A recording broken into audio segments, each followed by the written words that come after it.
Welcome back to the Oorah auction. Call now at 1-877-7-auction, 1-877-7-auction. I'm here with Rabbi Schnall, Rabbi Bohm, Rabbi Forrester, and Rabbi Zuckerman, and we're discussing the hot topic of when enough is enough, or is enough ever enough. And before we went to break, we were discussing this, and I know that both Rabbi Forrester and Rabbi Zuckerman had a lot to say. I want to remind everybody that we will be picking the $4,000 Amex gift card. That prize will be picked promptly. So, I think it's actually closing in around 30 seconds. 30 seconds.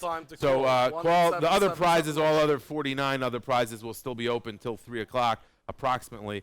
But you got to call in right now to do that, and the 4K Amex will be picked soon. So, Rabbi Forrester, why don't you jump in here? I know you were really getting upset and sekacht during the break about some of the things I said, so why don't you I just want to clarify something to you, Oorahthon. yeah. That $4,000 Amex card is only to cover basic expenses. Yes. That's what we're putting that prize someone might be listening to this Right. auction and saying, "Oh, you guys are so busy talking about extravagance," and then you hear pushing, tickets to Eretz Guess Yisrael.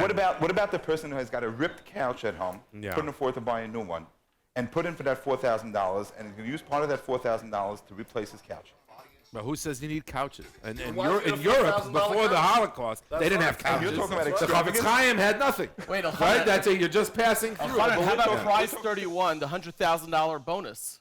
100,000 bonus. Yeah, I That's think not extravagant. That it's- will support him to sit alone in Kyle for another couple of years. That's Uh-huh. not Okay, extravagant. so not extravagance. That's what all we're saying. what you use it for. Oorah's auction is not extravagant. It's all very useful, useful types of practical. That's the word I'm looking for. Practical prizes. Well, okay. there's Fair enough. Fair enough. Oorah's good. I mean, if you look at Okay. it, this is So we something won't that ban everybody Oorah. tries. People go to Eretz Yisrael. People have a Toyota Sienna. That's not necessarily No, a well, luxury. you don't need a Sienna. You get a It's- Chrysler, you get a Dodge Caravan or something How like that. many- 1-877-7 auction. You get a Dodge Caravan. It's enough. You don't need a And Sienna, I'm being fancy told by our Japanese producers, car. I'm being told by our producers that the phone lines are really off the hook. Thank God, and Baruch Hashem. So if you're calling and you're noticing that it's busy, go to the website www.oorahauction.org, not the regular Oorah.org. www.oorahauction.org. So you were saying. I mean, Rabbi if you could Forrester. address your weight in meat, when a pound of meat I didn't address that. up to $12 a pound per pound of weight. That's extravagant. Is that Who needs- extravagant? who needs- We'll talk about that later, okay? Who needs me? But seriously, I'm getting on a back diet to this, now. I'm on a diet now. getting back to this I'm conversation. losing money Rabbi because Zuckerman, my weight. Rabbi Zuckerman, your thoughts on this very crucial and pressing issue? I think we should, number one, we shouldn't look to impose standards or impose anything on somebody else. Let's talk about ourselves. Everybody look to themselves and impose a standard on yourself. Not everybody is the same, and not everybody should be the same. Many people, we mentioned before that some people they have greater means. Well, people of greater means should live to greater means. We have many people, as you pointed out, who are very generous in the way, if they make a chasana and they make it extravagant, they'll sponsor at least one other chasana the same night, and sometimes multiple Beautiful, other chasanas. beautiful. There's a lot of tzedakah that's going on. There's a lot of giving. There's a lot of good things being done with the money. Let's talk about setting standards for ourselves. Not everybody should have the same standard. That's another problem with communal, externally imposed standards. It's just not reasonable. Different people have different amounts of money. I remember learning the Gemara, I forget, the son of a very wealthy person came to yeshiva, and he wasn't dressed in accordance with his family's wealth. And he was given Musa by the Rabbi, who said that a person who comes from a family like yours should dress better. So it's okay for a person to dress better. It's okay for a person to have more. We're not trying to say that people shouldn't have and shouldn't spend what they do have. No, we're not going back to pre-war Europe. My father-in-law came from a shtetl. He had a dirt floor in his house. He never owned a toy till his father came to America and sent him one. See, America corrupts. So, there are differences in levels that people should be living to. And then comes the question of how much. So yes, you should live in accordance with your means. Don't live beyond your means. And then even so, sometimes it gets so out of control. And then there's the question of what are we doing to ourselves? What are we doing to our children? And where does it end? So There's two more angles I wanted to bring up. Number one, I think something that we can all do, and Rabbi Zuckerman is correct, that there's always going to be different levels of wealth amongst every community. And that's okay, and that's normal. It would almost be unhealthy any other way. The one thing that I think we can all do is not judge. What happens is, it's not so much that people want to outdo the next person.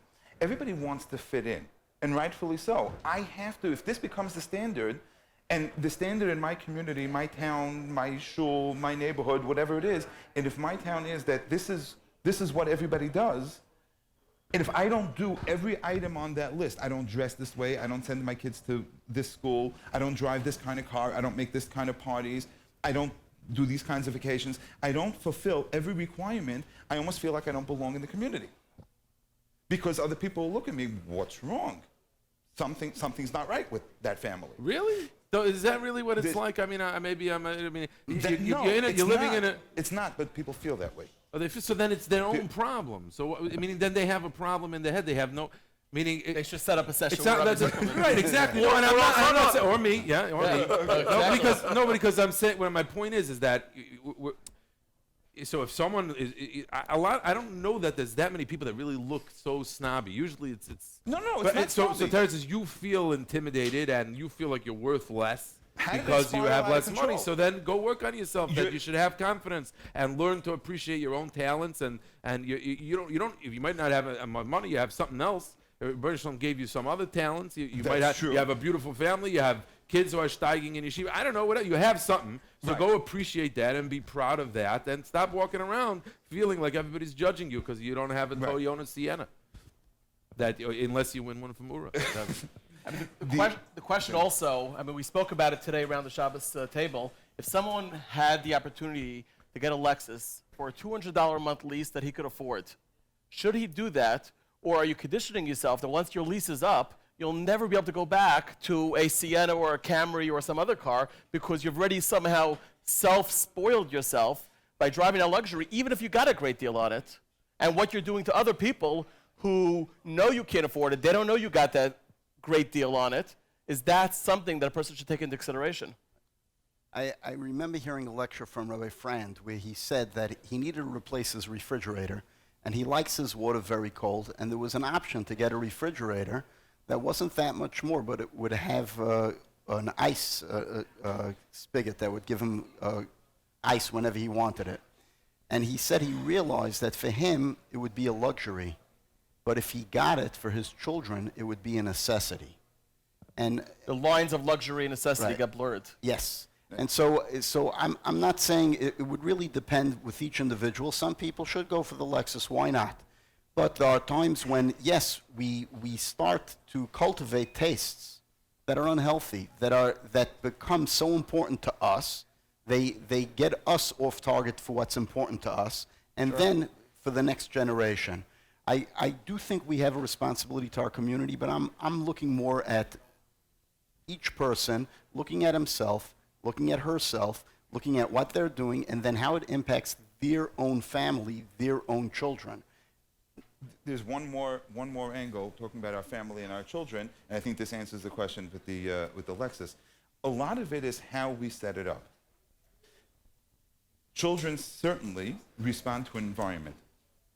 If I set the tone in my house for my children that luxuries become a necessity, and the focus is on the luxuries, then that's the attitude that they're probably going to grow up with. But if I set the tone, even, I'm saying myself as just as an example, but if a person who would be wealthy, that's why I'm just the example, if a person is wealthy but sets the tone at home, even if he does get the refrigerator with the ice maker, or he does get the Lexus on sale, Could you get a refrigerator now without an ice maker? Is that possible? It became a necessity. it's a necessity for Became a everybody. necessity. A lot of times these things become much cheaper and much Yes. more, Right. Yes. that's part of it. Which is that's why I contrasted the pre-war Right, Europe. right, the whole world right, changed, right, and a lot of things just became necessity because that's just the way the world is. And you lease a car. But even those who are going beyond the means of others in the community, if I set the tone in my house, that's the only area that I, as an individual, have control over, or at least can try, then the atmosphere becomes the standards are set based on our values. Children generally learn values much home. more from home Than from the school. from school. Much Definitely. more so. And if the value set at home is a healthy value set, that's what they're going to grow up with. And now I would say the way to set You know, values it's is really very what you interesting. talk about. Ironically, my producer is telling me in my ear over here that Enough's enough. that is enough is enough of the enough is enough segment. So, anyways, we're just We here didn't to even really start yet. start this conversation. Obviously, everybody should continue to think about and research this and write letters to the editor and the TED and things like that to continue this very important topic of conversation. We'd like to thank Rabbi Bohm and Rabbi Zuckerman for being here to discuss this and other things. Rabbi Schnall as well for co-hosting us. We thank you very much. We want everybody to call in at 1-877-7-AUCTION, 1-877-7-AUCTION. More entertaining and inspiring ideas, thoughts, and opinions coming up next. And now for a burst of inspiration with Rabbi Moshe Meir Weiss.